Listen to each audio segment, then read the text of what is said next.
Welcome to episode 167 of the Mug Podcast, a member of the Odd Pods Media Network. Listen in as we discuss the dark and sometimes weird true stories in American politics. I'm Tina Hadamio. And I'm Hillary Doherty. Hillary! Hi!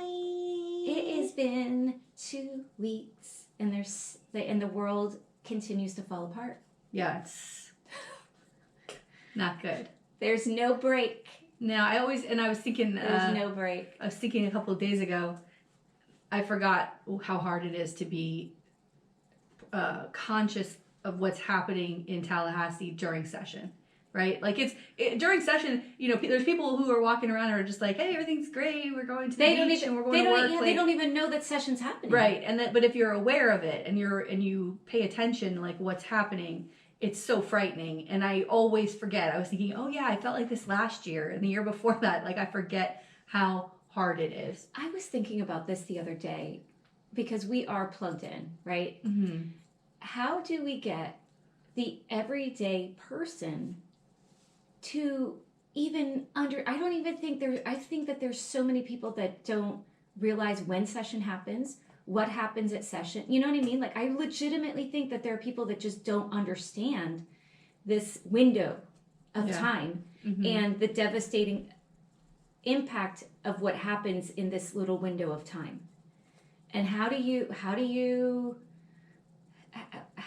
sound the alarm for people who are like, I'm going to the beach, it's cool. You know, it'd be one thing if we could sound the alarm and make a difference. You know, if we could sound the alarm and get 1,000 people in Tallahassee and scare the shit out of them, maybe some of them would back down. That doesn't happen anymore because they're not scared. They're not scared. There's nothing to be afraid of. They said it last year. We're doing whatever we want because we can. Because we have the power. I forgot the rep's name who said that, the Republican rep who said that on the House floor. They have nothing to be afraid of. For example, 5 years ago, there was a tragic, in the middle of session, I believe it was in February. Yeah, it was. A shooting at Marjory Stoneman Douglas that became a global story, you know, that actually changed laws in our state. Right, because right afterwards, they marched their asses up to Tallahassee, March for Our Lives, and flooded the Capitol with teenagers asking for, begging, demanding gun reform. And we had Governor Rick Scott at the time. They didn't get everything they wanted, but one of the things they got was that the age to purchase a gun in Florida went from 18 to 21 because the monster who committed that crime was 18 years old. Right. Well, this session, we're deciding to roll that back to 18 years old. It's only 5 years later. That's how much they don't give a fuck about Marjory Stoneman Douglas victims or Pulse or anything else. They don't care. They don't care. They don't. And I know a lot of people have seen like those Jon Stewart clips with the rep, and the state is escaping me, Alabama or Arkansas, it's somewhere. But he makes such valid points, and he's like, you know, you can't basically cherry pick what you like from the Constitution. You know what I mean? Like, and one clip that I saw was about registering weapons, where he's saying, you know, like, because now we have permitless carry, which you don't have to have a permit, well, right? We will have permitless carry. Right. Yeah, that's what's in the session right now. That's what I mean, yeah. So moving towards permitless carry, and the guy's like, well, that's the Second Amendment right. He keeps like saying, and he goes, okay, so is the right to vote there? And the guy's like, yeah. And he's like, okay, so what do you have to do? And he's like, well, you have to be 18. And he's like, what else? And he's like, blah, blah, blah, blah, blah, back and forth. And he's like, and you have to what? And he wouldn't say it. And he's like, you have to register, right? Is that infringing on anyone's rights? Like, you know what I mean? Like they play with language and they don't give a shit. Yeah. They don't give a shit. Well, I opened up Twitter this morning. Like I said, Teen walked in. I go, sometimes I get on Twitter thinking I'm going to see something fun. Yeah, no. And I get on there and I want to fucking jump out the window. And I believe it was Utah, might be Idaho. I don't remember. They just changed their law that you can't use a student ID to vote. Yeah. Because they're afraid of Gen Zers. In November, 66% of 18 to 21 year olds came out to vote, which is college age who use their student ID. They changed that law. It's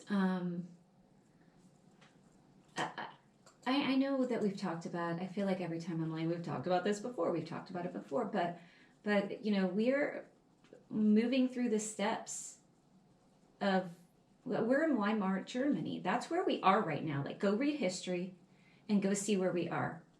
Because the people that they're attacking, teachers, books, like, that's where it starts. What you can educate, what you can say.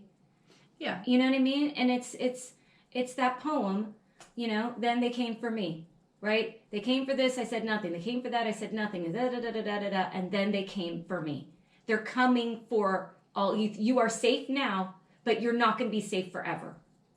Unless you're like, a white male who has like links to the Mayflower or some shit. You know what I mean? Yeah. So. I mean, I don't want to beat a dead horse, but it's directly affecting me now where I could lose my home. That affects every single homeowner in Florida. It doesn't matter what color of skin you are. Right. It doesn't matter what religion you are. It doesn't matter what gender you are. Homeowners insurance, I just read another article today. It is absolutely devastating. It's going to go up. And I will tell you that last year my homeowner's insurance was $3,500. This year it's $5,500. Yeah. And in June it's supposed to have another increase. Now, it would be one thing. Now, I understand Florida, we are surrounded by water. We are affected by hurricanes. It is a scary place during hurricane season. You never know. You never know what could happen. You pray to God. You go, please, God, let it just move a mile north or a mile south. So let it shift over the Caribbean, over the Bahamas. So it's a cat 1, cat 2. Who cares? Yeah. Oh, maybe don't turn to a 3 or 4 or whatever. But you have your homeowner's insurance like you're supposed to if you have a mortgage with a bank or whatever, a lender, and you do your best to be an upstanding citizen and participate in the American dream and pay the fucking insurance, right? Even though my mortgage is half of what my insurance is, right? Like my mortgage a month is half of what my actual fucking insurance is. Not to mention the taxes. And you put the taxes in there. So you're paying all of this. And I was told actually $5,500 is very low. So there's people around me paying $7,000, $10,000 a year for their insurance. Now, you do this. Close to 7, you pay your insurance.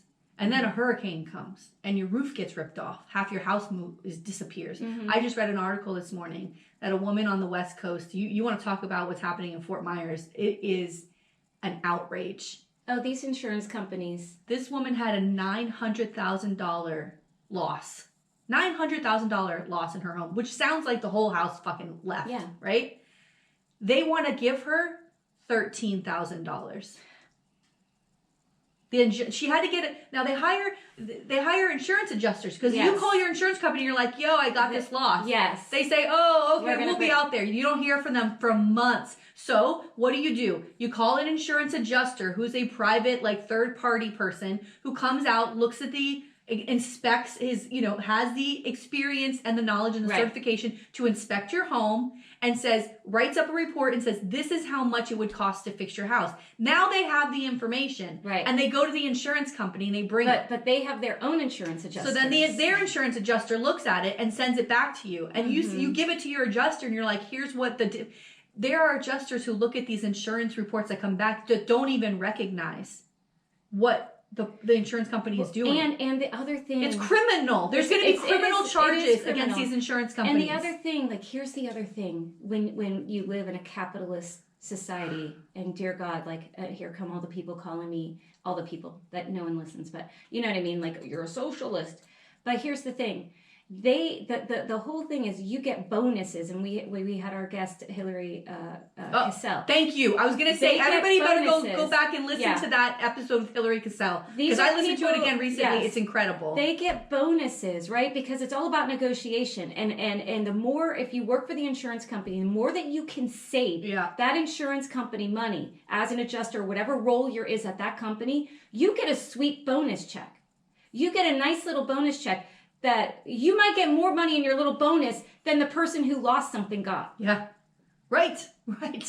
You know what I mean? And that's not right. It's not especially because you look at what these insurance there's a Washington Post article where they reviewed I think about 10 to 13 claims, and it is incredible what they found. And one of the things that they saw was that during the years we didn't have hurricanes because between Katrina and Ian, besides what happened, the one that hit up in the Panhandle, we've been pretty fucking lucky. We've always been knocking on wood every year going, thank God it's been 10 years since the storm hit us. There was Wilma, but like... They were small. Right. This was like, I'm saying catastrophic, right? There's been like at least 10 years, at least in this area, right? The insurance companies, the head honchos, have been giving themselves $1 million bonuses and compensation. So that's where your money is. Yeah. When you're looking for your claim to get paid out, never made a claim on my house ever, except when the water, the kitchen, the leak in the kitchen. That's the only time in 14 years I've made a claim on my house. Same thing with other people. Some people have never made claims on their houses. They get the hurricane windows. They get the hurricane doors to get their discounts. They do all the things. They jump through every fucking hoop. And then you go to file a claim because you've lost your roof in a hurricane, which is why you have insurance in the first motherfucking place. And they tell you, bafangul? Yeah. Where's my money, bitch? It's in their yacht. Yeah. It's in their yacht. How is that it's bonus? On their vacation. It's in their second home. And that's where it is. The worst part is this. Tallahassee's doing fuck all. Yeah, they're playing... It's criminal. That's criminal. The insurance companies are criminal. Right. They're focusing on drag shows and they're focusing on LGBTQ. No, they have insurance bills. But they benefit the insurance companies. Oh, yeah. They are changing the laws so that when people who are wealthy enough to hire attorneys to go after insurance companies who are fucking lowballing them, because a lot of people can't afford that and just take whatever they can get. I know. They take whatever they can get because they don't have any other options. And the people who can hire insurance companies, the attorney says, "I'll take it, but I'm going to take 30% or whatever it is of like to do this case. Right. I think we can get you money, right?" And they take their 30%. The Tallahassee said that's not right. Yeah. That's why insurance is so expensive, because of these attorneys who are trying to help the consumer get what they paid for. Oh my God. All right, listen, now that I'm fired up, now that you got me up. And listen, I have been on a depression fucking dive for 2 months. I cried every single day for 2 months. And I am so happy that I have a place to put all that right now. I'm so happy. Ooh, we about to go. A couple of days ago. Oh, no. Somebody who I regard as one of the best people I've ever met. Nancy Fry. Nancy Fry who? Let's talk about Nancy Fry for a second. From the second I met Nancy. Go. The second I met Nancy, leader in Moms Demand Action. Yeah. Leader in Women's March with Us, sat on a board. Yeah. Leader within her community, ruthless. President of the Broward Young Democrats. Like, this is someone with 2 young children, relentlessly out there all of the time. All of the time. Everybody knows her in Broward County. Everybody. And I have to say, like, I may not be around as much as other people, but the person and she recently ran for a seat. This was her time to run. It was the perfect opportunity for her. And we don't like to say whose time this time. Right. But it's very clear compared to the other Democrat in the race who the fuck the nominee should have been. Right. And I'm sorry, but I never heard of this guy. I never heard of him. I never saw him anywhere. Never. And he I've never heard of him before. May have been part of Broward Dems, like young Broward Dems. Before we were involved ever. Yes. So this is now going back over 5 years. And it's like, okay, now you come out from under your rock or wherever it is that you were living your life. Right? And again, in Broward County, instead of doing what is right for Broward County, which we've complained about how nobody wins in Broward County, that we can't get our shit together in Broward County. We have an opportunity to have a Democrat sitting in a seat in Broward, and instead we split the vote. So here's what happened. Thank you. Here's what happened. I know. I'm glad you said something about Nancy, because I was going to say the same thing. For years, this woman has dedicated herself as a volunteer. And we've said it before on the podcast. All of these organizations are run by people who are not paid, but have the passion to get shit done, to make sure that we are electing good candidates, to make sure that we are keeping our eye on the ball, at least in Broward County. And Nancy has had her hand in so much of it. Oh my God. And everybody knows who she is. And I forgot to even add that she's been campaign manager. Oh yeah. For several candidates and help get them elected. Like, she knows what she's doing. Yes. So when I tell you that Alfred Delgado was also, there's 3 people in the race for Coconut Creek Commission. Alfred Delgado, Nancy, who are both Democrats, and the person who had been appointed to the seat, who's a Republican, a MAGA Republican, who's supported by Chip LaMarca, gave him money. You know how I feel about him. Yeah. So having the opportunity to get this guy out, the Republican, you would think that priority should be a priority. Now, I just want to read some names of the people who supported Nancy, some elected officials who put their support behind her. And if you're not from Broward County, that's okay. But I'm going to tell you right now, this list is long and this list is strong. Right. It's it's a very strong list. Local and state. Nora Rupert, Debbie Hickson, Alan Zeman, Sarah Leonardi, Marty Kiar, Emma Cullum, Tina Polsky, Lauren Book, Jason Pizzo, Hillary Cassell, Michael Gottlieb, Marie Woodson, Anna Escamani, Sean Sarah, Nancy Mateer, Josh Simmons, Jeremy Katzman, Steve Glassman, Carol Schumann, Hollywood like her, I love her, I don't see her as often, Nikki Freed, Lori Parrish, Eleanor Sobel, Raymond Adderley, Michael Albetta, Fred Gutenberg, John Moreno Escobar, and Willie Jones. These are all people who are known in the community. These are school board leaders. These are state leaders. These are Broward County leaders. These are leaders of local clubs and caucuses. What does this guy have? These are very important people. Very important people. And we've talked about this before, and we saw it with the Elsie Hastings seat, right? Get out. You know you're not going to win. He had to know that he was not going to win. Okay, so let me lay this out. Let me just get this out. All right. No, I know. We're all very upset. So Nancy had made it known that she was going to run for this seat. All right? We all knew, and including the party, the Broward County Party. She told Rick Hoy she was going to run.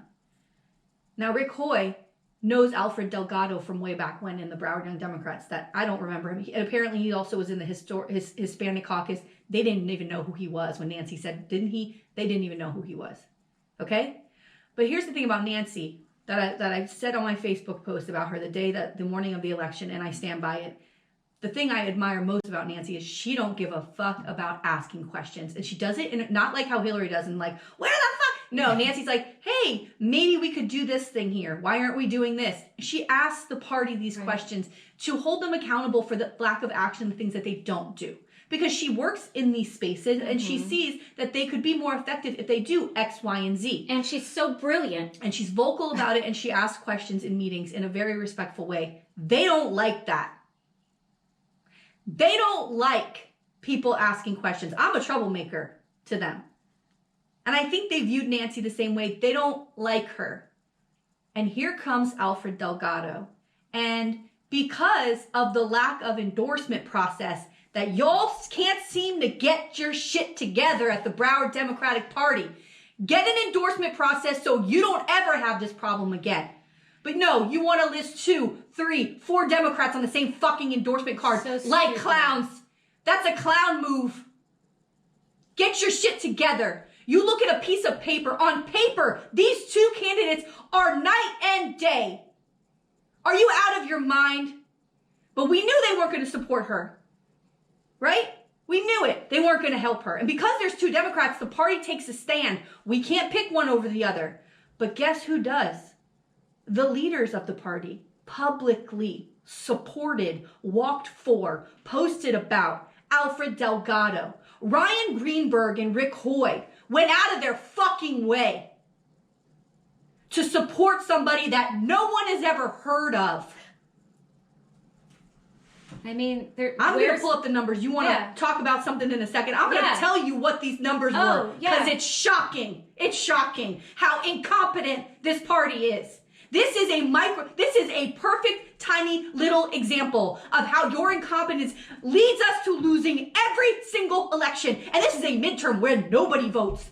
You could have thrown a pebble and it would have hit somebody who wasn't voting. I'm telling you, nobody votes in midterms. It's a sin that these things even exist still. All right? But you had a chance to put a Democrat in that seat and you fucking blew it. Because your egos and your pride take over. You don't do what's best for the people in Broward County or for the Democratic Party. And every single name that I just read off should be calling for your resignation right now. Woo! Everybody should be calling for your resignation. You have your head so far up your ass that you don't see the fucking, what is it? The forest for the trees. Thank you. I don't even know what that means, but I know that that's what I'm talking about. You don't see it because you don't like Nancy. That's funny. But you know Put what? your shit aside and do what's best for the people of Coconut Creek. Thank you. Because again, motherfuckers. Like we have to look at what is best. And when you look at the numbers of that race, if Delgado was not in that race, she would have won. Yeah, she would have won. Because the Republican won. Maybe I should have led with that. Yeah. The Republican won. It's the stupidest thing. And guess what? You idiots! And guess what? The Republicans, they're not putting two people on that card, are they? They're not stupid. No. I mean, yes, he was an appointee and he was, you know what I mean, like, what's the word? Wasn't a new person running, right? Right. Recognizable. His name was recognizable. Right. But they still don't do it. Right. When they, again, the well-oiled machine of the Republican Party, they know we have to win and we're going to win at all costs. And this is the person who's going to do it. And they will tell their other candidates to get the hell out. Yeah. We can't do that. Right. We can't do that. Right. You can't say to this guy, listen, we need this seat. Yes, I know you want to run, but you know what? Why don't you go back to the Young Dems, or I don't know how old this guy is, but why don't you start getting re-involved in the local clubs and caucuses and start getting your name, and then maybe down the line, there's somewhere for you. There's no one on the planet that can convince me that Alfred Delgado is more experienced or known than Nancy Fry. There is no fucking way. And I am sorry, but you can't find one person who can tell me that he was more experienced and should have the job over her. It doesn't make sense. And when everyone knows how you feel about Nancy, it's so obvious. It's so clear. But you do it anyway. And you know why? Because no one holds you accountable for shit. No one posts about it. No one says, what a shame that the party couldn't tell one of these people to step out, the one who should step out over the other. Or at the very least, have an endorsement process so that the members of your fucking caucus can vote on who they think should be the best Democrat in the race, which by the way, to do? Leaves your hands clean. Yeah. Clean hands. But you don't do it. And you don't do it because nobody holds you accountable. And you want to know why? You want to know why no one holds you accountable? Because no one gives a fuck about you. You're powerless. You think you're powerful. And you're not. Do you understand that? Because this is an outrage. This motherfucker won with 1,508 votes. Nancy had 1,263. Alfred Delgado got 997. If she had gotten his votes, she would have beat this guy by 700 votes. 700 votes she would have beaten him by. Do you understand how fucking stupid that is? Because you don't like somebody? Right. It is... And this is not shameful. And this is not a first time thing. It's not the first time. And I don't understand, like, have an endorsement. I don't understand, like, why I get why someone doesn't want an endorsement process because, you know, people have their ideas of who needs to do what. They got to keep the power in their own hands. But this has to be objective, right? We have to do what is best. How many? And I always go back to Ingrid, our dear friend Ingrid, who's like, you have to leave your ego at the door and you have to look objectively at what is going on and think about how can we win? Like, Broward is turning purple. Let me say something else. We are in a red state. We're losing the last stronghold. That's right. Come on. It's under your watch. It's been slowly happening, but it's increasing in speed under your watch. We're losing Broward. That's West Broward. It's turning red, and it's happening under your watch, and you're not doing a one motherfucking thing to stop it. This is an example where you could have shown leadership, and you chose not to. And let me tell you something. sitting on the board of Dolphins and being involved in an endorsement process, a very rigorous endorsement process for 4 years, I know what it's like to see a friend not get an endorsement. Yep. Because it's not up to me or right. Alfredo or you. It's not up to the board. It's the percentage. It's the membership. It's the votes. You have to get the 66% vote from the membership. And there's people that we love that walked out of there and didn't get it. That's Cindy true. Polo, Hillary Cassell. We had lots of people who walked out and didn't get the endorsement, but won their primaries and came back and got it. But that leaves you out there with clean hands, and it leaves it up to the candidate to earn the endorsement of the party. It's not up to you. You don't single-handedly, you dope, get to pick. You think you get to choose what candidates get to run and don't run, or get to win and don't win? It's embarrassing, and I'm ashamed that more people aren't calling you out on it. Nancy deserves every fucking person's support very loudly, and she's not getting it, and that makes me sick. Makes me sick. If you sent Nancy a text or you made a phone call to her and said, I'm so sorry, and you haven't called Rick out, shame on you. Shame on you. You don't call the party. You don't have to call Rick out. Call the party out. Right. If you haven't done that, shame on you. Ooh. Nancy deserves your support. And the only way things are going to change around this motherfucking county is that somebody starts opening their mouths. Start telling people that it's wrong. And I mean publicly. Because we are where we are because we aren't holding our friends accountable. And that's a shame because Nancy's our friend. Right. Linda's our friend. And other people who don't get the support they deserve, they are our friends. And we lose because of them. And you want to sit here and kowtow and not say anything. They hold no power whatsoever. And they're sneaky and they're vindictive. Woo, girl. Nancy deserves someone to scream on her behalf. And I'd be happy to do it. Now, I'm sorry I am the one that does it because nobody gives a fuck about me. No one has any respect for me around here. Not true. Including my cats. They don't have any respect for me. Okay? But somebody should voice this very loudly on her behalf. 100%. And it should be an elected. It should be people that have a voice and have power. But the reason sometimes they have a voice and have power is because they don't say things like this. We revere people by letting them walk through rooms because they don't call people out. We better start doing it. But everybody talks about it behind the backs, right? Yeah. Because it's beyond Coconut Creek. You know, we have abortion bills. We have... I don't know. We have a tax on our public schools. We have a tax on our post-secondary schools.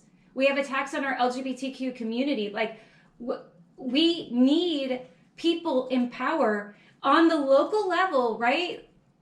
We say it all the politics are local. It all matters. Come on. It all matters. Every election matters. Because that guy Brody... He could run for a state seat. Yep. Oh, they are. You know, he's out west. We know that the Republicans build benches. We know that they train people. Look at Chip LaMarca, right? They trained him. You know what I mean? They move up the line. And now you have someone who's a radical Republican. Who's saying he's not. He says he's middle of the road. Voting for 6-week abortion bans. You know, I'm disappointed more than anything. Yeah. And we have the state committee man, Ken Evans, who I called out in a Sun Sentinel letter because he had the fucking audacity to write a letter to Florida hey, Florida, this could have been us when we lost all the shit in November and all these other states were going blue. Oh, that could have been us when he's done fucking fuck all too. And I was like, how dare you? Yeah. You haven't sounded the alarm about the party ever. And you have the fucking audacity to blame voters. What have you done to get voters to come out? And so he's now resigned, which is a blessing. Yeah. Bye. And I'm anxious to see what's going to happen with that seat. What's going to happen? Are we going to have an election? Is it going to be fair? Are we going to have a fair election? Is it going to be something that we can actually look at and point to and say, good on the party? I hope so. Because I want you to know if I'm the only fucking person who sees it, I see what you're doing. I see you. And when you go out of your way to hurt someone like Nancy Fry, who is dedicated beyond anything you could ever imagine. Your meetings are full of the oldest motherfuckers I've ever seen. Nancy's a young mother who brings her children to everything. Everywhere. To have them involved, and also probably childcare, right? And brings them everywhere. She is a face of the party if I've ever seen it. I mean, hardworking mother. Yes. And this is who's dedicated years of service to your party, to make your party look good, to make you look good. And this is how you treat her? Holy shit. Where the fuck are we? I mean, what are we doing? We have a young, strong, female, brilliant, leader. smart. Who's brilliant? Who is brilliant? Like, I mean, when and I know that people in other states, like, go find the Nancy Fry in your community, because there's someone there that is the Nancy Fry of your community. Like when you find someone who always shows up. Always shows up. Like we show up, but we don't show up like Nancy shows up. I show up, but I'm like half there. I'm like half there. We don't show up like Nancy shows up. When I say that she is everywhere, like she is at every event. She speaks out everywhere.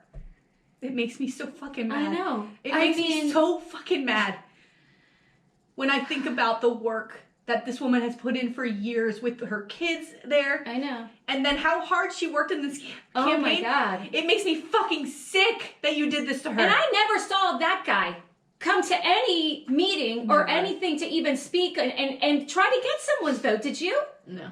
I don't know who this person is. Yes, I don't live in Coconut Creek, but I feel like I'm involved enough to have heard the guy's name before. I haven't. It's shameful. It's a fucking shame. And y'all should be embarrassed, but I know you're not. I'm sure you think she should have stepped out, right? Please. She should have stepped out. You would have had two dudes against each other. And this guy... He wouldn't have won. He wouldn't have won. I don't think he would have won. I mean, who knows? We can't say. But at least have one Dem, one Republican. No, we can say. No, right. We can say. No, yeah. We can say. And I guarantee you can point to certain things that would have been, if the party did XYZ, Nancy would have won, including number one, telling Alfred, you should not run. And I'm sorry, if you hear this, Alfred, if you ever get a hold of this and you hear what I'm saying, I don't know you personally, so I can't say much about you, except that I don't know who you are. Exactly. And that doesn't really mean anything, because, I don't know a lot about what's happening out west, but I do know this, that Coral Springs Democratic Club just elected a real asshole as president. You know who... Go ahead, hide your face. You're a dick. Woo! And you're one of the main reasons we have Rick Hoy. Because you fucking called people racist if they didn't vote for him. We all know what you did. Now what? Ooh, girl. What?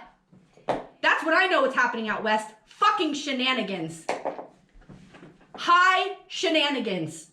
Ooh. Go ahead. You're an asshole.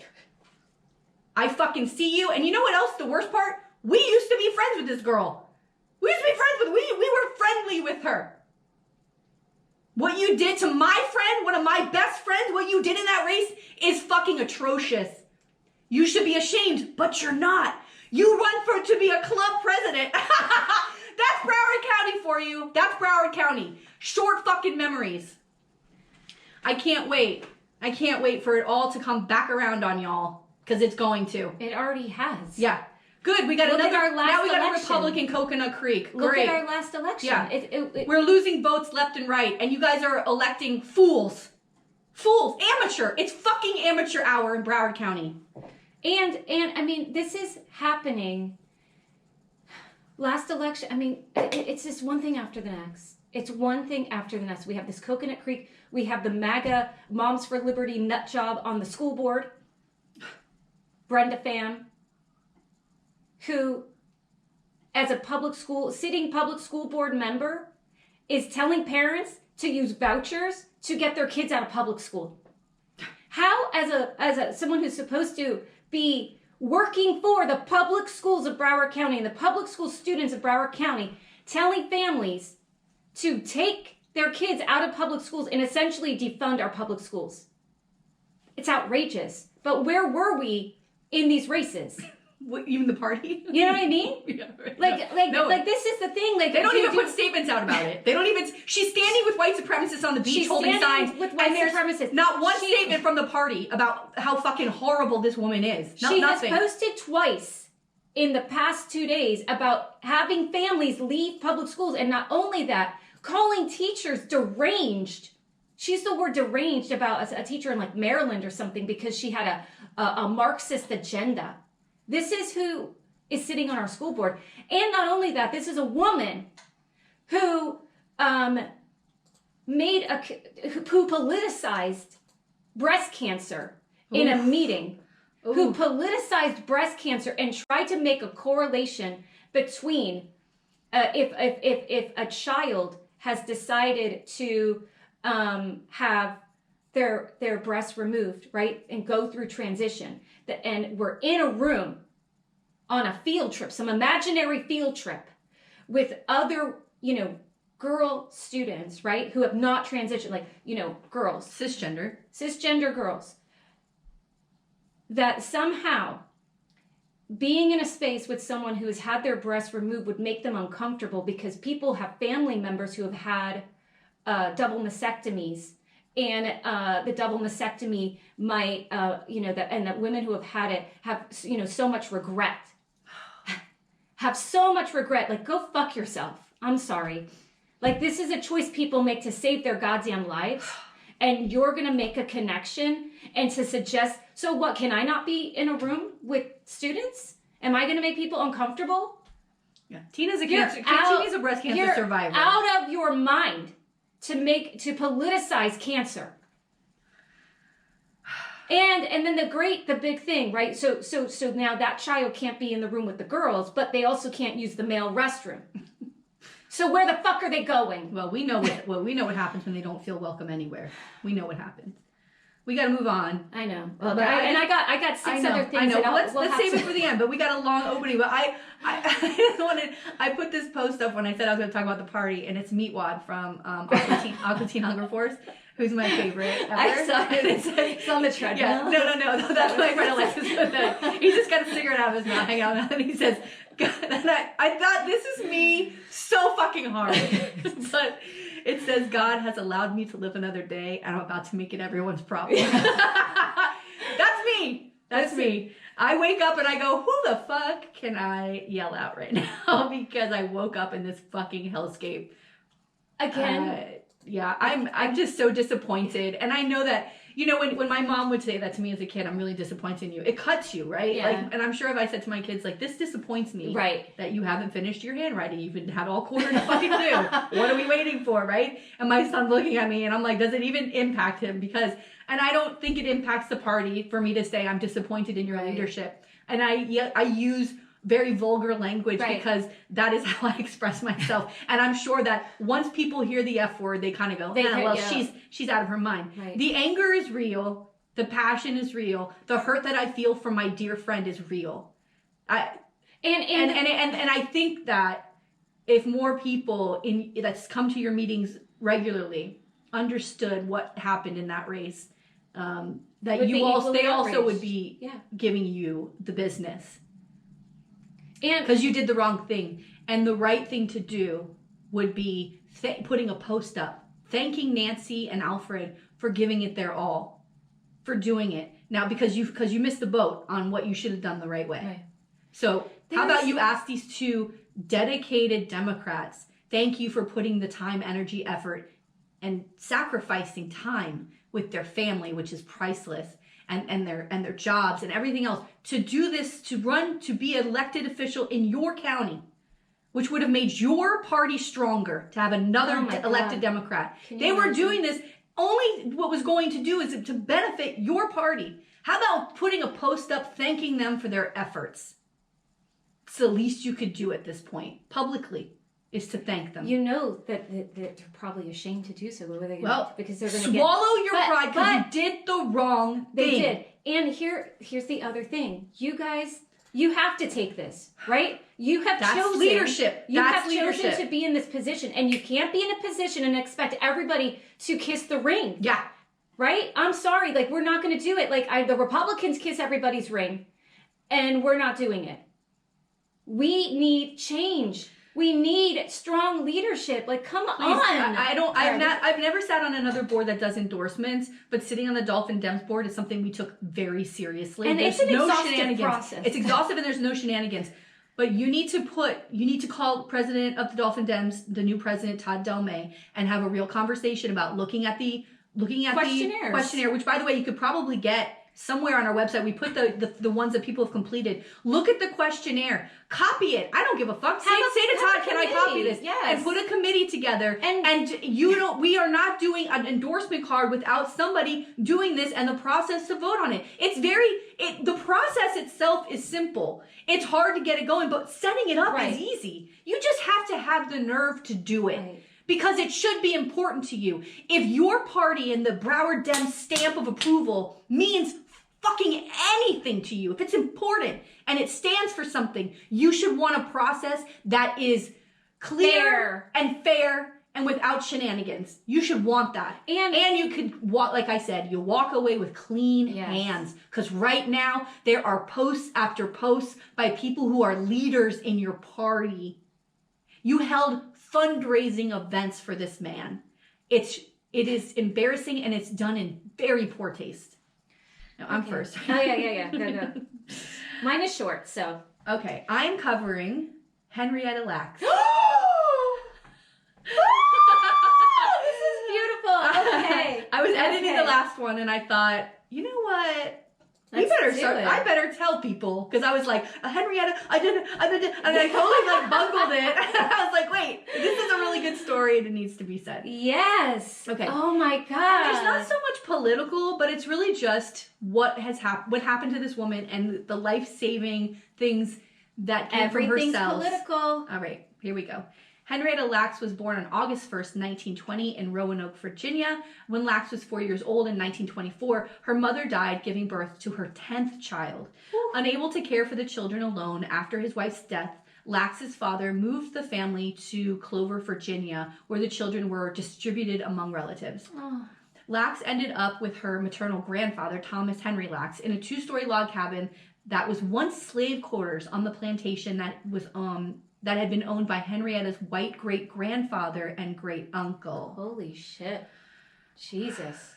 She shared a room with her 9-year-old first cousin and her future husband, David Lacks. Okay. Wait. Say this one more time. She shared a room with her 9-year-old first cousin. Who then ends up being her husband. Oh, listen, back in the day they used to do back that. In the day, listen, royalty has done it forever, okay? Please. I don't know what, Like most members of her family living in Clover, Lacks worked as a tobacco farmer starting from an early age. She fed the animals, tended the garden, and toiled in the tobacco fields. She attended the designated black schools 2 miles away from the cabin until she had to drop out to help support the family when she was in 6th grade. In 1935, when Lacks was 14 years old, she gave birth to a son, Lawrence Lacks. In 1939, her daughter Elsie Lacks was born. Both children were fathered by her first cousin, Day Lacks.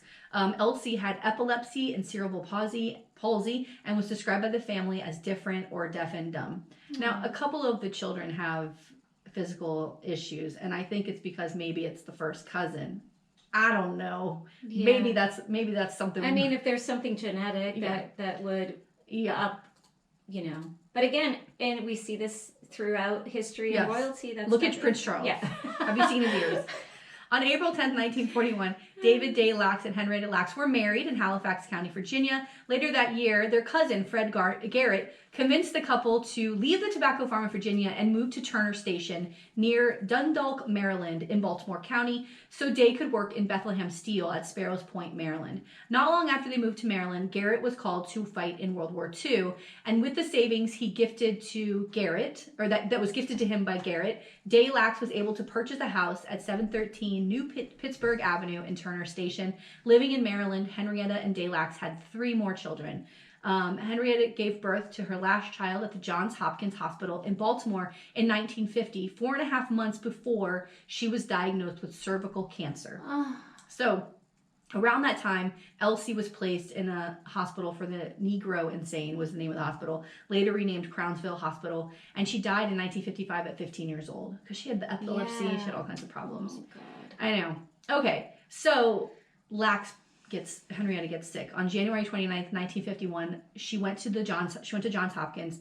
It was the only hospital in the area that treated Black patients, and because she felt what she described as a knot in her womb. She had previously told her cousins about the knot, and they assumed correctly that she was pregnant. But after giving birth to Joseph, Lacks had a severe hemorrhage. Oh, no. Her primary care doctor tested her for syphilis, which came back negative, and he referred her back to Johns Hopkins. And there, her doctor, Howard W. Jones, took a biopsy of a mass found on Lacks's cervix for a laboratory testing. Soon after, Lacks was told that she had a malignant epidermoid carcinoma of the cervix. In 1970, this is later on, after reviewing her case, physicians then discovered that she had been misdiagnosed and actually had a adenocarcinoma. It was a common mistake at the time, but the treatment wasn't very different.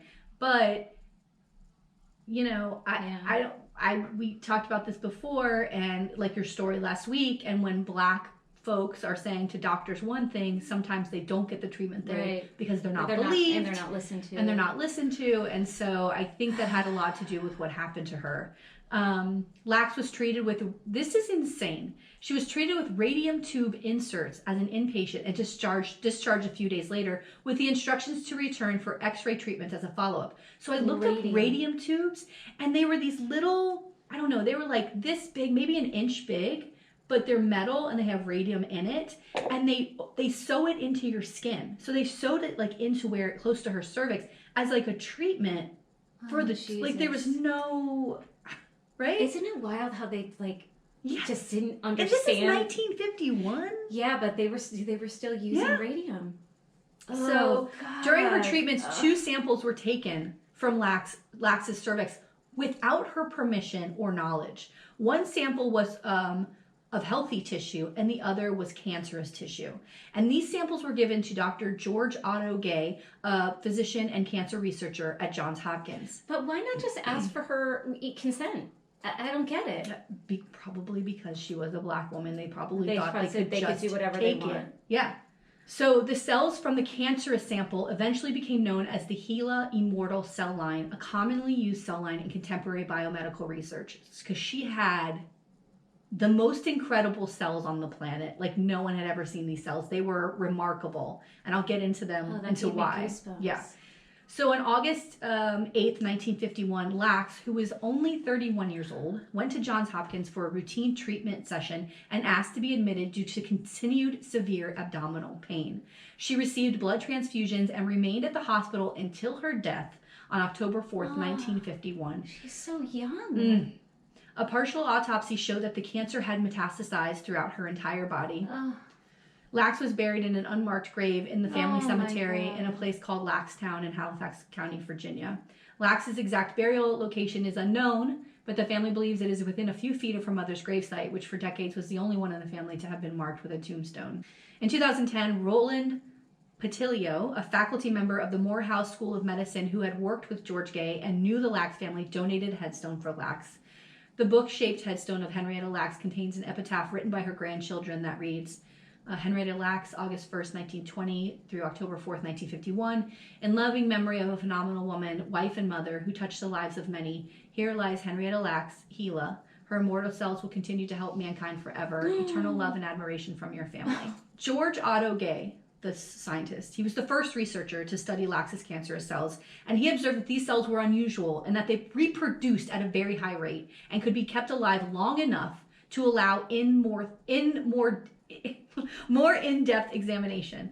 Until then, cells cultured for laboratory studies survived for only a few days at most, which was not long enough to perform a variety of tests on the same sample, right? Because we're trying to figure out how this would affect. Maybe that's why it spreads so quickly. Probably. Lacks's cells were the first to be observed that could be divided multiple times without dying, which is why they became known as immortal. And you could use them over and over and over again. This is insane. Yeah. After Lacks's death, she's like a fucking superhero. I mean, she's a superhero, this woman. It's insane. After Lacks's death, Gay had Mary Kubitschek, his lab assistant, take further HeLa samples when Henrietta's body was at Johns Hopkins autopsy facility. Go get more of them cells from that dead woman's body. And just cancer cells? Or did her regular cells do the same thing? No, just the cancerous ones. Okay. Yeah. The roller tube technique was the method used to culture the cells obtained from the samples that Kubitschek collected. Gay was able to start a cell line from Lacks's sample by isolating one specific cell and repeatedly dividing it, meaning that the same cell could then be used for conducting many experiments. I know this is a lot of science talk. No, this and I'm is not wild. Bill Nye. But it's incredible that you can do that. Yes, because that's how you cure cancer and shit, right? It's Like this wild. is how we get to cures. Wild. Yeah. They became known as the HeLa cells because Gay's standard method for labeling the cells was to use the first two letters of the patient's name and their last name. The ability to rapidly produce HeLa cells in a laboratory setting has led to many important breakthroughs in biomedical research. For example, by 1954, Jonas Salk using HeLa cells in his research to develop the polio vaccine, which saved countless number of lives. This is insane. He used HeLa cells. To test his new vaccine, the cells were mass produced in the first ever cell production factory. Additionally, Chester M. Southern, a leading virologist, injected HeLa cells into cancer patients, prison inmates, and healthy individuals in order to observe whether cancer cells could be transmitted, as to examine if one could become immune to cancer by developing an acquired immune response. That's a risk, no? What do you think? Could you imagine? I mean, I know we were in the prison. We were testing they were putting asbestos into people. Right. This guy's putting cancer cells into people. Jesus. HeLa cells were in high demand and put into mass production. Now, who's benefiting financially from this? That's the question. That's a great question. They were mailed to scientists around the globe for research into cancer, AIDS, in the effects of radiation and toxic substances, gene mapping, and countless other scientific pursuits. Holy shit! HeLa cells were the first human cells successfully cloned in 1955 and have been used to test human sensitivity to tape, glue, cosmetics, and many other products. There are almost 11,000 patents involving HeLa cells. Jesus. In the early 1970s, a large portion of other cell cultures became contaminated by HeLa cells. As a result, members of Henrietta Lacks' family received solicitations for blood samples from researchers, hoping to learn about the family's genetics in order to differentiate between HeLa cell lines and other cell lines. Alarmed and confused. And they're like, what the hell is going on? Oh my God. Alarmed and confused, this is 20 years later. Several family members began questioning why they were receiving so many telephone calls requesting blood samples. In 1975, the family also learned through a chance dinner party conversation that material originating in Henrietta Lacks was continuing to be used for medical research. The family had never discussed Henrietta's illness and death among themselves in the intervening years, but with increased curiosity about their mother and her genetics, they now began to ask questions. They had no idea. Wow. So consent, right? Neither Henrietta Lacks nor her family gave her physicians permission to harvest her cells. At that time, permission was neither required nor customarily sought, but the cells were used in medical research and for commercial purposes. There you go. In the 1980s, family medical records were published without family consent. A similar issue was brought up in the Supreme Court of California case of Moore versus Regents of the University of California in 1990. The court ruled that a person's discarded tissue and cells are not their property and can be commercialized. Our cells! Oh my God. They can take them and do whatever they want with them. You guys better be with me until you put me in the ground. Jesus, God. Although my cells are probably trash anyway. Contaminated. In March 2013, researchers published the DNA sequence of the genome of a strain of HeLa cells. The Lacks family, this is so fucking nuts. So they didn't know any of this until 2010. Oh my God. When a journalist, who's a science journalist, Rebecca Skloot, I think that's how you pronounce her last name, informed them. She started to do research about the HeLa cells and she was going to write a book about them. She goes and knocks on their door one day and was like, yo, Did you know your mother's cell line had been used to create cures for diseases and etc.? Like, wow. They were shocked. So she wrote this book called The Immortal Life of Henrietta Lacks. Right. And it became a huge success. But it's about them finding out and their fight now for like what has happened.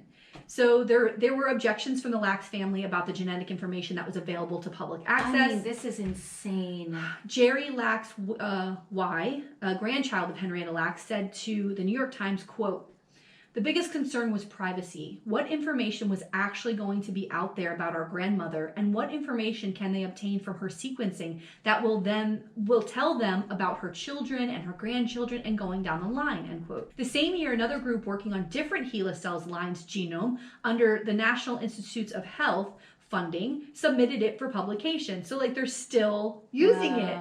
In August 2013, an agreement was announced between the family and the NIH that gave the family some control over the access to the cell's DNA sequence found in the two studies, along with a promise of acknowledgement in scientific papers. Can they get some compensation for all of this? I mean, this is, people have made, I'm sure, billions of dollars. Billions. In addition, 2 family members will join the 6-member committee that will regulate access to the sequence data. Great. This is an like, listen, if they could have gotten away with it forever, believe me, they never would have included them. But this is a group taking some sort of accountability and not putting up a fucking fight, which we never see. Yeah. I'm not giving, excusing them, but still. In October 2021, Lacks' estate filed a lawsuit against Thermo Fisher Scientific for profiting from the HeLa cell line without Lacks' consent, asking for, quote, "the full amount of Thermo Fisher's net profits," end quote. We want it fucking all. Like, you couldn't have done any of this without our mother's cells. I mean, they deserve compensation. Oh, I totally agree. The lawsuit argues the company is, quote, "making a conscious choice to sell and mass produce the living tissue of Henrietta Lacks, a Black woman, grandmother, and community leader, despite the corporation's knowledge that Mrs. Lacks' tissue was taken from her without her consent by doctors at Johns Hopkins Hospital and a racially unjust medical system," end quote. Thermo Fisher Scientific generates annual revenue of approximately $35 billion, according to their website. They're the ones who now own the cell line. And how do they get to own it, though? Her family should own it and sell like the rights to use it. Absolutely. Okay, so that's still going on. We don't have a resolution to that yet, but I'm sure we'll hear something soon. But I do want to read a couple of things of like recognition of her since all of this has come out. In 1996, Morehouse School of Medicine held its first annual HeLa Women's Health Conference, led by physician Roland Patillo. The conference is held to give recognition to Henrietta Lacks, her cell line, and, quote, "the valuable contribution made by African Americans to medical research and clinical practice," end quote. Like, for example, I keep talking about your story from last week, but same thing. Those Black prisoners contributed to scientific research and should be acknowledged and compensated for it. Well, I mean, God, those poor men. What's the difference between, free labor? Give me a break. They don't give a shit. Led by physician... Oh, I already said that. The mayor of Atlanta declared the date of the first conference, October 11th, 1996, Henrietta Lacks Day. In 2010, the Johns Hopkins Institute for Clinical and Translational Research,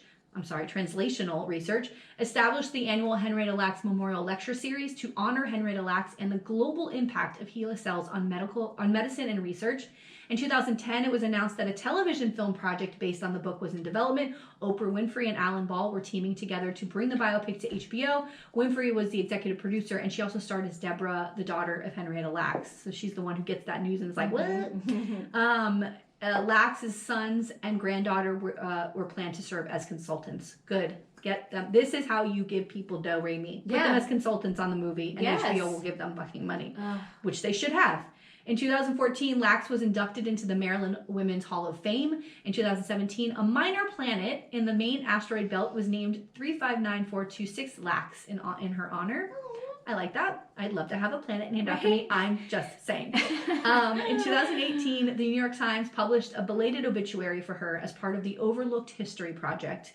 Also in 2018, the National Portrait Gallery and the National Museum of African American History and Culture jointly announced the accession of a portrait of Lacks by Kadar Nelson. He's the one who also did President Obama's portrait, the beautiful with the leaves. Yeah. Oh God, I told you I saw that in Chicago, right? No. They had the Obama portraits there at the Chicago Art Institute. That's beautiful. Oh, they were incredible. Oh. On October 6, 2018, Johns Hopkins University announced plans to name a research building in honor of Lacks. The announcement was made at the 9th Annual Henrietta Lacks Memorial Lecture, and the president, Ronald J. Daniels, and Paul B. Rothman, the CEO of Johns Hopkins Medicine and dean of the medical faculty of Johns Hopkins University School of Medicine, surrounded by several of Lacks' descendants, and he said, quote, "Through her life and her immortal cells, Henrietta Lacks made an immeasurable impact on science and medicine that has touched countless lives around the world. This building will stand as a testament to her transformative impact on scientific discovery and the ethics that must undergird its pursuit. We at Johns Hopkins are profoundly grateful to the Lacks family for their partnership as we continue to learn from Mrs. Lacks' life and to honor her enduring legacy." Wow. Wow. Yeah. Pretty incredible, right? Incredible story. Yeah. I'm sure every single person we know has somehow benefited from those cells. Of course. You know? Polio vaccine. My God. Polio. That is wild. Yeah. I love that story. Oh my God. And that family deserves everything. Oh yeah. Ugh. Especially because they lost her so young. And I mean, 31. Jesus. Today, I'm going to tell you the story of Lesley Wenger and Sylvia Gonzalez. Mm-hmm. Lesley Wenger and Sylvia Gonzalez served on the Castle Hills, Texas City Council in 2018, but when things didn't go their way, they plotted a coup. Ooh. I know. It's like, okay. I love a good coup. I found the silly story. I took the homework assignment. And I was like, I'm going to try to find something not completely horrible. Okay. So so this is a little short and sweet, but it was kind of funny. So our story takes place in Castle Hills, Texas, which is a tiny town in the suburbs of San Antonio with a population of almost 4,000 people. And there's not much background. I wanted to talk about what was happening though, like before these ladies landed on the city council. Okay. So back in 2016, according to Chris Shadrock of KSAT News, the city manager of Castle Hills, Diana Fiel, was terminated in a 4-1 vote at the city council meeting in July of 2016. Shadrock's article from the time notes that she allegedly had no idea why she was terminated, and Lesley Wenger, who was a former commissioner at the time, was unhappy with the council and stated, quote, "I think it's the most outrageous thing I've ever seen. Any employee, like the city manager, has a right to a hearing. She does not know, and we do not know what the charges are, what the complaints are, because they didn't tell us. They never gave her a chance to defend herself." So the article was vague because it notes that the council went into special session, and behind closed doors, it was this closed door session, and they had a packet of complaints from people, I guess. But then they said that those complaints were not the reason why she was fired, and instead it seemed to be about her performance for the 2 years of her employment as city manager. And Shadrock also noted that Fiel's attorney, Alex Katzman, believed that the firing was in retaliation to Fiel's criticism of the council. He said, quote, "It had to do with preferential treatment for someone who had a ticket in court. And there was a complaint that misrepresentations were made to the chief of police during an investigation into a captain's conduct." So another article by Dylan Collier adds more to the story. He notes that the packet of complaints was released, and in that packet it showed that Fiel was butting heads with the police chief, the police captain, and a city judge. And it seemed like she didn't like the way they handled certain situations. And she would send like angry text messages and whatnot to these people. So for example, but it seems a little petty to me. Like she was, I get it with this particular example. She was upset that she learned about a raid that happened from watching the captain on TV rather than being informed beforehand. So the captain, according to the article, and the text messages noted that someone did try to tell her about it the day before. So she was like, I shouldn't have to learn about a raid, and if people are asking me about it, I don't even know, and I have to hear about it on the news, and I'm the city manager. Oh, the city manager. Yeah. I was going to say, is it normal for a city manager to be informed of a police raid? I don't know. And so, but according to that article, the captain was like, hey, no, we tried to let her know. So again, it's not major issues. It seems like these little petty issues that she's getting pissed off about, right? So I don't know. That was it. I mean, I feel like she could say, if someone called about it, like, I'm not ready to release a statement just yet. I'll get back to you and find out what's going on. You know what I mean? It like, just it's seems not like a huge deal. There's different departments in the city. Yeah. You have the city council and the commission, whatever. You have the police department. I know that they all talk, but I don't. I mean, maybe I just don't know. Maybe because it's such a small town of like 4,000 people that she felt like she should have known. Who knows? Yeah, it just seems like police business. Yeah. So that backstory is important because this is what leads Wegner and Gonzales. It leads to all their trouble down the road, basically. So Lesley Wenger, I don't know why I can't say her name. From what I could find out, she served on the city council prior to the major incident, and she was out of office for a while. And then in 2018, so this is 2 years after that city manager Field was fired, she won her seat again. And her story is that she was tired of what was happening in her local government, decided to run, and Sylvia Gonzalez, rather, like that was her story. Like that 2018 was her first run. So Wenger had served before and got reelected a few years later after being out of office for a bit. And then Gonzales was like, I want to make a change in my community kind of thing. These women were both like in their 70s. All right. Okay. Yes. And I'm not trying to be ageist here. No, but it's like, listen, find better things to do with your time. Also, making changes in a community from a 70-year-old perspective is a lot different than someone who's younger, who has a family, and usually they're more progressive when they're younger. And I get that they want to stand by their girl, by feel, because this really, again, is the issue that they have a problem with. Right. But at the same time, they end up getting in trouble for this, and it's like, you're 70, like, is this what you want to be dealing with in your 70s? Yeah, I don't know. Go play bocce. Yeah, have please. Some coffee. Oh my God. I'm ready. I'm ready. Grab a cup of coffee, have some bocce, play bocce. Oh my God. So, the major incident. Allegedly, according to KSAT's Adrian Garcia and Patty Santos, from the time of Wegner's election in 2018 until their arrest in July of 2019, Wegner and Gonzales plotted to have the city manager, the new one, Ryan Rappley, removed from office and have their friend and former city manager, Diane Field, reinstated. Oh, God. So this is what they're doing with their time. They got arrested, though? When you said arrested, I was like, what? Yeah, they got arrested. So according to Garcia and Santos' article, these women wanted to review the new city manager's file. And again, this is that guy, Ryan. And I guess as city officials, they could make that request. And the guy conceded. He's like, you want to see my file? Fine, right? So he hands it over to the mayor at the time, J.R. Trevino, and a sergeant, Paul Turner. And he's like, I want these guys to come. I'm going to hand you my stuff, but I want the mayor and I want the police sergeant with me, right? So they go to give this stuff. Yeah, witnesses, because these ladies are wacky. Right. And where things get weird is that allegedly Wegner starts taking notes from the new city manager's personnel file. And you can't do that. Like personal info, like social security number, what? Date of birth. Why? The caseworker to his daughter's child support case. Like, what? Yeah, like she's like, do. And what happened is that Gonzales, right? She's the distractor. So she's like, oh, hey guys, la la la. And they're focusing on her. Did she pull them titties out? And she's like, come over here. Yeah, my titties. Like wrinkled. Yeah.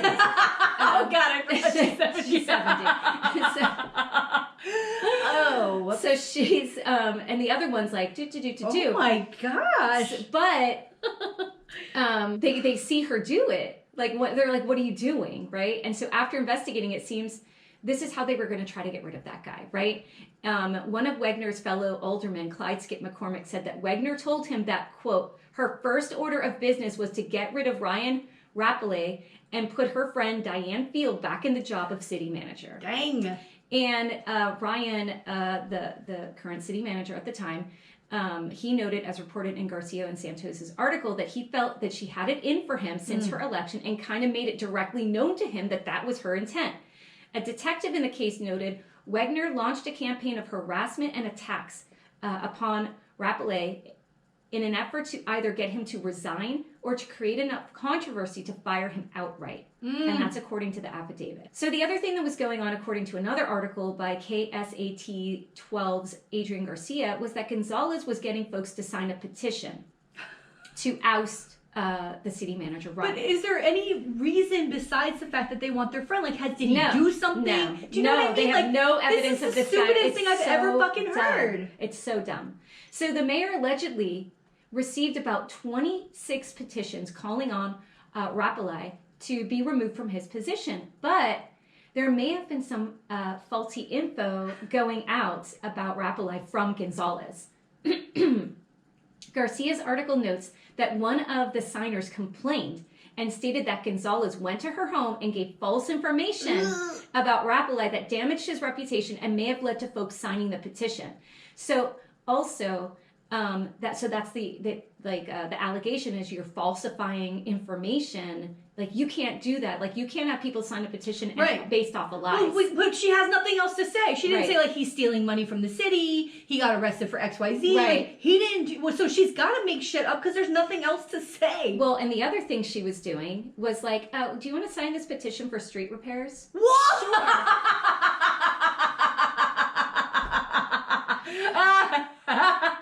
Oh my God. Yeah. So 26 separate petitions, like, filled with signatures. Wow, bro. So after those allegations come out, though, very conveniently, those petitions disappeared. But Garcia reported that there was a camera that caught Gonzales putting them in a folder and like, poof.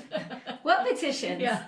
Major shredder, like shredding, like Nixon shredding all those documents. Oh my God. She's in this little town in Texas, like shredding, like she's Nixon. It's so dumb. I'm good. Like, I'm done. I'm good. So the charges. Wegner was charged with tampering with evidence and fraudulent use or possession of identifying information. And Gonzales was... the social security number. Yeah, the tampering with the government record. And that's like hiding those petitions. Oh my God. So basically, nothing really comes of it. Like, in August 2019, the tampering charge was dropped for Sylvia Gonzalez. Later that month, Wegner's charges were dropped. In that same month, August 2019, a petition was put forward to have both women removed from their seat. Essentially, since they were charged with the crime, petitioners felt that they demonstrated misconduct and could therefore be removed. Oh my and gosh. so the tensions were very high, obviously, on the dais. And there were some council members that wanted them out, and other ones that had worked with them before. So, yeah, but look at what they did. Look at what they did. And it's like, meanwhile, this is a small little town. But like, here's another example of there's no work getting done because they're so focused on what happened to their friend 2 years ago. Like, it's been 2 years. Like, who cares? Move on. Mm-hmm. So some points of interest. Gonzales had to give up her seat in 2019 because she did not get sworn in properly. And so this is where they kind of mess with her. They're like, oh, in order to be seated, like, you have to be sworn in. And you know how, like, you can have someone, like, do the oath for you? Yeah. But it has to be, like, a certain person. It has to be someone with authority to do so. It can't be, like, Joe Schmo. Mm-hmm. And so they were like, oh, the person you had swear you in wasn't on the approved list, so actually you're not a sitting council person. And she's like, give me a break, right? So Patty, but then she ends up back on. But Patty Santos and Jennifer Gallivan reported that she felt like she was being deliberately targeted, and her statement on the issue noted that, quote, this whole experience has been disappointing and upsetting. I spent months walking all over the city speaking with residents in Castle Hills. I met an apparent new record by speaking to residents in over 500 homes about their concerns. I do not feel it is a coincidence that as the first Hispanic woman to be elected to Castle Hills City Council, I have become this type of target. But I do not believe, based on the people who live here and voted for me, that these actions are a true reflection of the city as a whole. She ends up getting reinstated after the arrest and after things, all of that happens. What does being Hispanic have to do with the fact that you were targeting this gentleman for no reason? You got out, all your shit got out of control, and you were I know. You were up to shenanigans. It has nothing else to do with being Hispanic. Shut the fuck up. Well, and stop being an asshole. Well, she ends up suing the city in 2020 because she claimed that her First Amendment rights were violated. Oh, fuck and off. Again, I guess the issue was that she had the right as a citizen to get those petitions signed. You lied, to get a change in leadership. So, but she lied about what was it right. So the suggestion is that they weren't coerced. So, like, allegedly, they were coerced. So we have, these two sides of the story. You can't go to court without clean hands. If you go there and say that these petitions were right, and then they can call people who you fucking specifically talked to and said the petitions. Yeah, and you said, oh, this is for street improvements. I mean, it's a goddamn lie. Right. And what are you doing messing with this guy? Just do your let job. It go. And let also just do your job and go home. Go home. What are you getting involved You're getting in arrested. You have a mugshot at 70. You know what I mean? Like, what? That has got to be the scariest fucking thing, like, nightmare of my life. Oh my God. So from what I read, really nothing happened with the lawsuit. It ends up being dismissed. And then she tried to pursue things on the federal level, and that was also dismissed. Oh my God. But she's still fighting, and she believes that she was harassed and bullied, and she believes her rights were violated. And maybe that's the case. She was harassing and bullying people. So, but if the false petitions are true, like, it doesn't look good for her. What about Wegner? Wegner, like, did she... Wegner, everything was sort of dropped, and then she kind of... Is she still on the council? I think she stayed on the council. Yeah. So, but she did, but Gonzales wrote an article for USA Today, and she felt like it was like, they didn't like what I had to say, and so, like, so again, it seems like there was a split. Yeah, but right? Like none of this would have happened to you if you just showed up to the council meetings and did your job and walked out. You made it a point to fuck with this guy. Right. Allegedly. Allegedly, she wanted to see his personnel file taking fucking notes. I know. I mean, or she was distracted with the titties. Yeah. But like, you were the one involved. Yes, if you had just involved. let this guy go alone. And it's like, why do you care? I don't know. Why? Like, I get it. It's your friend, but at the same time. No, Tina, you're my friend, but I would be like, Tina, I can't help you. Yeah. Like, do your job. You were elected to do something. Yeah. Has nothing to do with that. The city manager is city manager. What are you going to do? Yeah. So, I say go check out the articles, read them, and decide for yourself whether... What do you think? I don't know. Yeah, Like, I can tell you don't think the same thing. So when I went through the whole thing, I was like, these two ladies are cuckoo. But then when I read her USA Today article, which is, of course, biased from written her by point her of view, right? I'm like, well, was there a thing in the city where it was really divided and they're both making these accusations of bullying and harassment? Where does the truth lie? And I would love to see the petitions. Yeah. To see, like, okay, like, so I think that would be, and I feel like if those cases were dismissed, then she probably didn't have enough evidence to prove that she was in the right. You know what I mean? So, yeah. I don't know. But that's the story of the alleged plotting politicos, Wegner and Gonzales. Oh, lovely. Isn't that funny? I fucking love it. Like, these two, 70-year-old ladies are like, we're taking over the town. Yeah, good. Good for you. Good for you. Oh, my God. A 70 girl? God. Go relax somewhere. Oh, God, help me. Meanwhile, we'll probably still be working if the GOP I'll has be working. anything, because I'll be working. they're going to raise the retirement age to 75. Meanwhile, in France, they're trying to raise it to 64 from 62, and it's thousands of people outraged. Like, that would never happen in America. Yeah. No, because we're a slave to this system. We're a slave to, capitalism. I hate it. I don't know. I just don't know if this is what we're here for. You know what I mean? Like, are we here to work? Are we here to... No. I'm ready for the robots to take over everything and just, let me live a peaceful life. Well, apparently, I mean, we are recording this on Saturday, but it comes out, the 23rd, maybe? 22nd. Yeah. Apparently, Trump's on his way to be arrested. They're going to, at least... in New York, they're going to issue a warrant for his arrest. So yeah, the indictment is coming. So he's got to go and turn himself in. Yeah. Otherwise, they're going to take him. And his lawyer said that there's not going to be any standoff, that he will go willingly. But he doesn't want a photo of him with the cuffs on. I want a photo of him with the cuffs on. I think he'll turn himself in to get the fingerprinting and all that done. I want them to swab him. Yeah, I want them to DNA swab him, because then those women who accuse him of rape, if there's any. I don't know if any of them had a rape kit or, I don't know. But I would love that. I would love to have one of those women have a rape kit and have his DNA somewhere.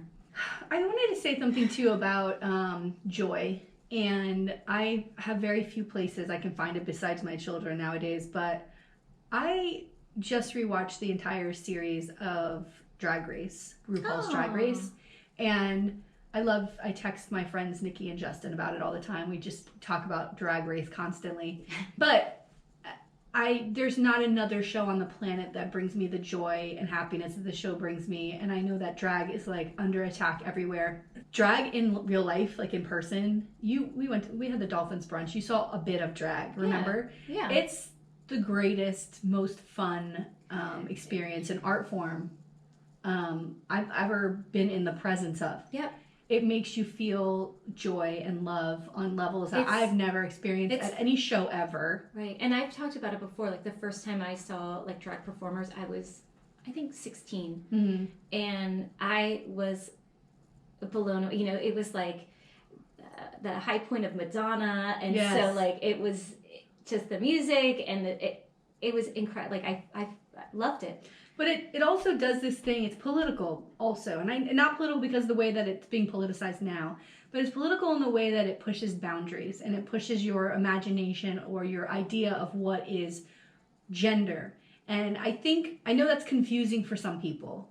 I think that people don't really understand what that means, but to perform in that way and to push those boundaries and to see it. Like, I remember one of the first times I was watching Drag Race, and like I used to watch it at night when my kids would go to bed because my ex-husband was very like, he's very straight-laced and like didn't want the kids like involved in anything, fine. But if the kids would come out and I'm watching it and you're looking at the drag queen, she's presenting female, right? And then she would speak and it's a male voice. My kids were always like what? Yeah. But I think it's important to understand that our perception, like it just changes your view of people, of humans, right. of like what is real and not real. What is, like, I always say that when I saw the movie Rocky Horror Picture Show, I was 15 years old. My friend Jeanette brought the videotape over to my house. My parents weren't there. And we were watching it in the living room. I think my sister and brother were there.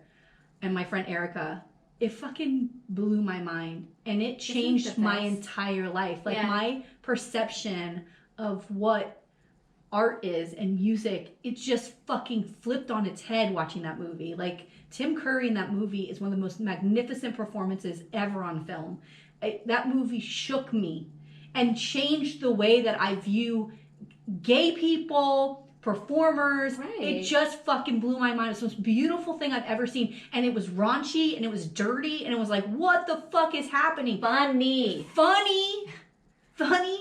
It was like everything I needed to see realize that there's another. Go to Rocky Horror Picture Yes, but Show. it's like you see this thing that you've never seen before. Yeah. Like, even at my age, I when I see something or I hear something, I'm like, I've never could have considered this. It just shifts your perspective on life.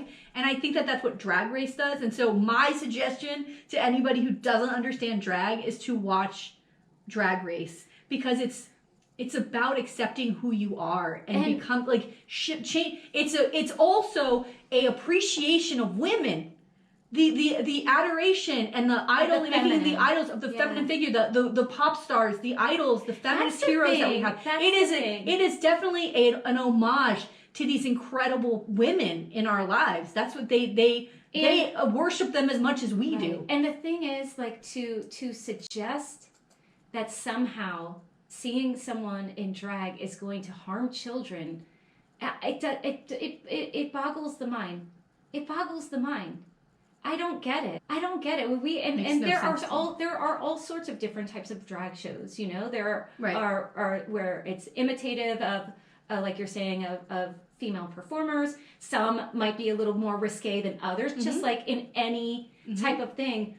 But we know that this isn't about sexualizing kids, right? Because these are the same, parents that will go to establishments like Hooters or will watch football games with cheerleaders doing provocative moves. That's okay, right? Like, so we know that it's not about exposing them to anything sexual or titillating. We know that it's strictly about what they view as gender norms, right?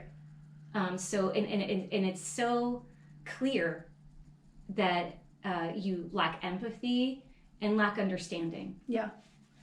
Because, and then it's like, what about David Bowie? My God, so we can't listen to David Bowie? But I also think it's like there's so many performers that have gender fluidity over the years. You know what I mean? Like, and we've never had a problem with it before, but now we do. And it's also about not taking life so seriously and living inside of a box, right? And it's about pushing the boundaries of who we are and appreciating the people who do that.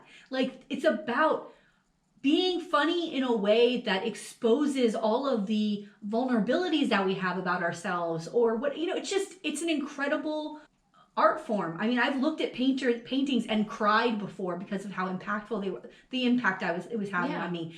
The same thing with Drag Race. It's funny, but it's also subversive, and it just makes you fucking think about things that you've never considered. It's beautiful. And the people who create this art form are beautiful, fucking artists. They are artists. They are.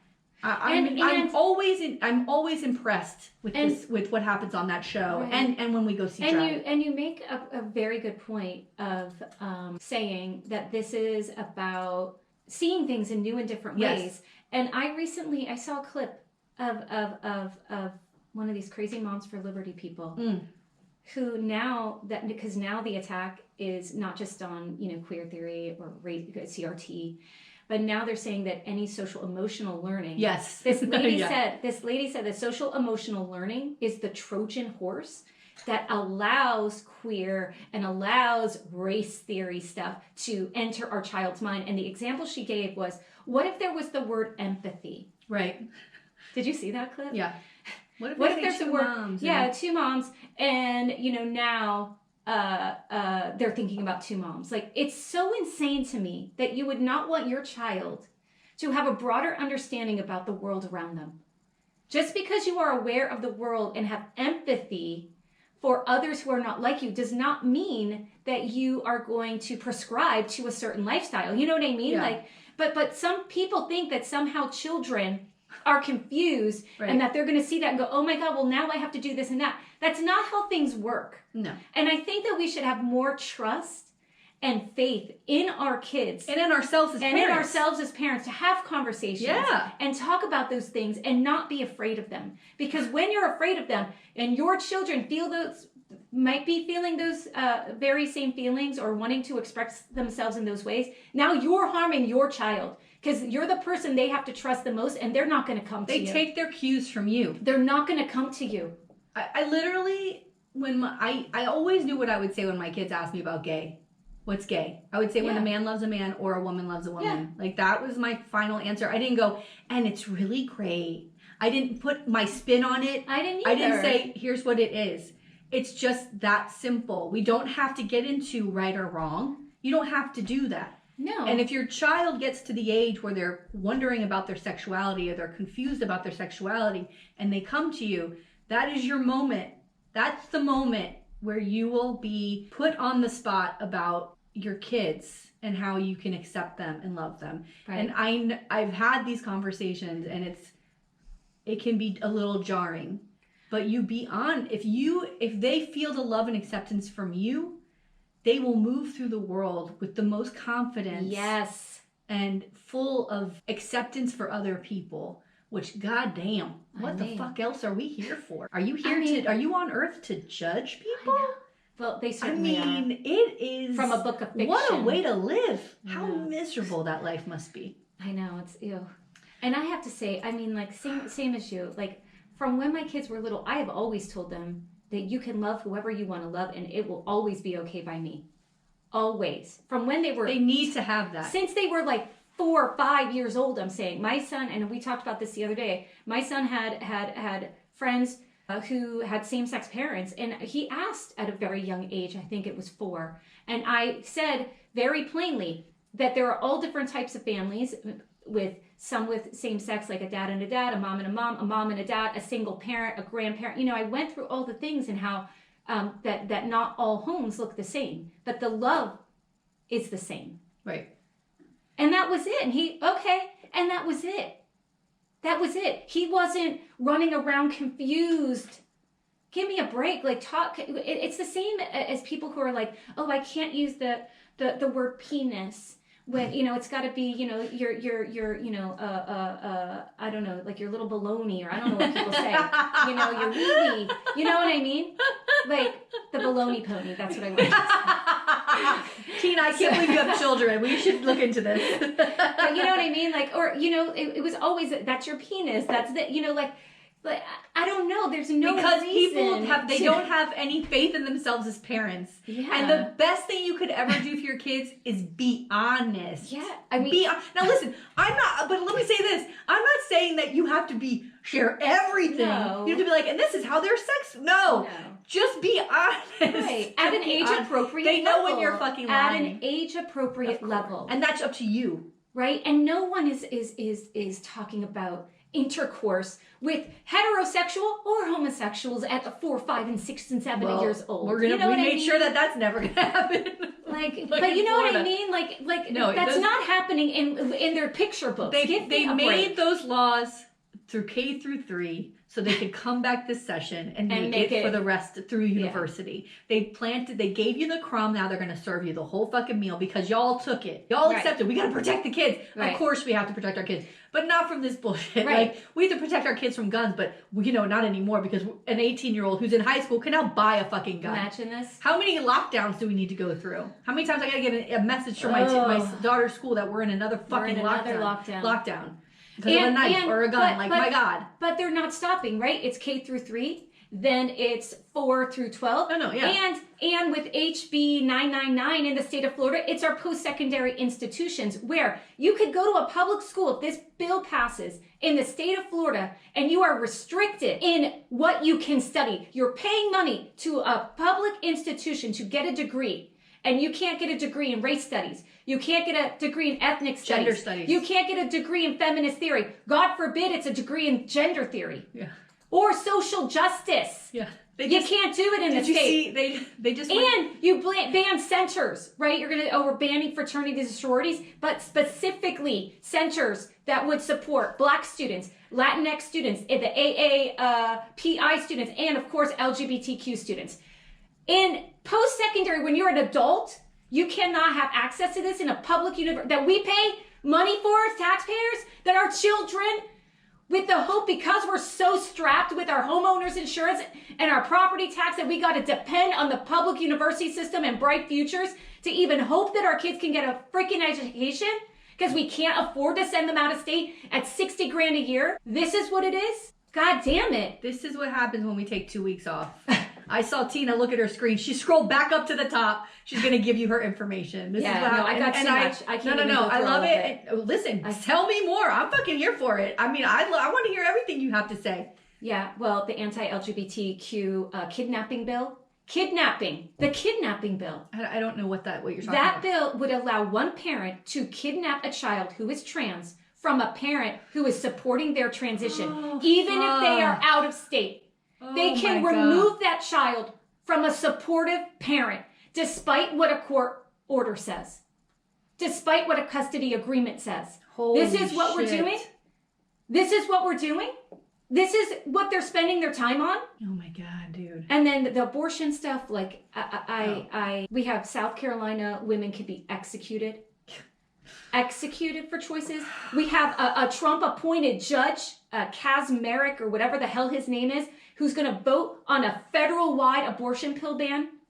That's what we have. A Trump-appointed forever seat position, forever. And you guys are going to, across the state and across the United States are going to be like, well, maybe DeSantis isn't so bad. Like, my favorite one. I'm sorry. The last abortion one, because, Texas is going to be North Korea, is the bill in Texas to stop internet service providers like AT&T, that you pay money to.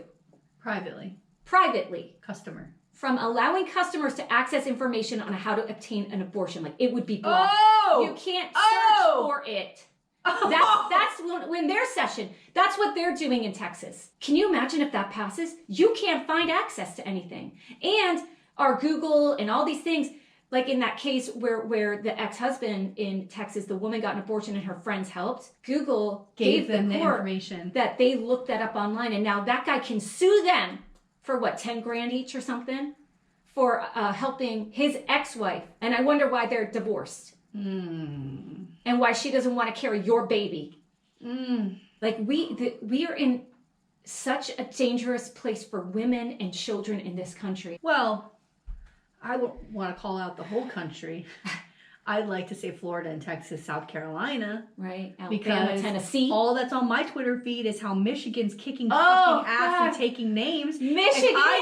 If Gretchen Whitmer needs someone to go down on her. Wait, can we get her on Lil Muck? I want to make out with Gretchen Whitmer I want so her on hard. I want her on Lil Muck. Every time I see her picture, I'm like, this bitch is killing it and I want to kiss her. I think she's so fucking hot. And it is such a turn on to me how well she's doing there for people. It fucking brings me life. It brings me life how well she's doing. I fucking love it. So I don't want to say the whole country, but there are certain pockets. Look at California. California telling Walgreens to go screw themselves. I think it's Minnesota. There's a couple of clips that are going side by side right now on Twitter. Minnesota just signed a bill. The governor, I don't know anything else about him, so please forgive me if he's anti-abortion. I don't know. But he just signed a bill where every child in Minnesota can lunch and breakfast for free it doesn't matter how much they make. They will always, the food, the insecurity for children is done in Minnesota, which is incredible. That's number one. And the other clip that goes next to it is Huckabee in fucking, Arkansas. She just signed a bill that loosens child labor laws. where 14-year-olds can work in a meat packing plant, where they can go in the coal mines.